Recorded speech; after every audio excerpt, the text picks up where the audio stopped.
Баршаңызға қайырлы күн. Сіздерге бүгін местный пирогтың жасалу жолын көрсетемін. Видеоның астында описаниеде құрамдары жазылған. Алдымен 2 жұмыртқамызға 200 грамм қаймағымызды алып, екеуін араластырамыз. Одан кейін бөлме температурасында тұрған сары майымызды да салып араластыратын боламыз. Тұзымыз бен қопсытқышымызды саламыз.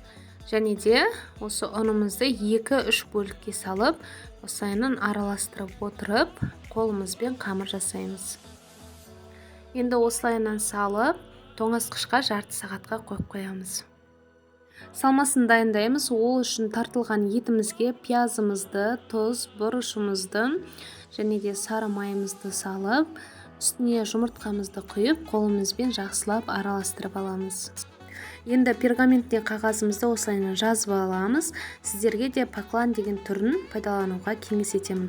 2-ге бөліп аламыз және де оқтаумен ұнды шамалап себелеп отырып жазып алатын боламыз. 2 қамыр жазамыз. Біреуін көлемін үлкендеу, екіншісін дәл содан кішілеу қылып саламыз. Міне салмасын енді осылай ортасынан салып тегістеп аламыз.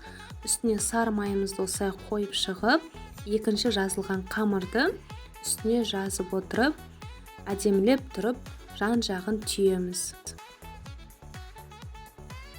Формамызға салып алдым. Енді міне жұмыртқаның сарысын осылайынан щеткамен әдемілеп тұрып, бетіне жағып аласыздар. Үстіне қонжыт сеуіп, және де ортасын міндетті түрде осылайынан кесіп шығыңыздар. 180 градуста 40 минутқа пісіруге жібереміз. Міне менікі уже пісті. Өте дәмді, өте жұмсақ. Сіздерге пісіруге де кеңес етемін. Дәл осы рецептті сақтап алыңыздар.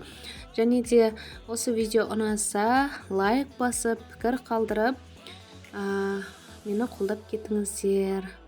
Баршаңызға қарағандарыңыз үшін көп рахмет.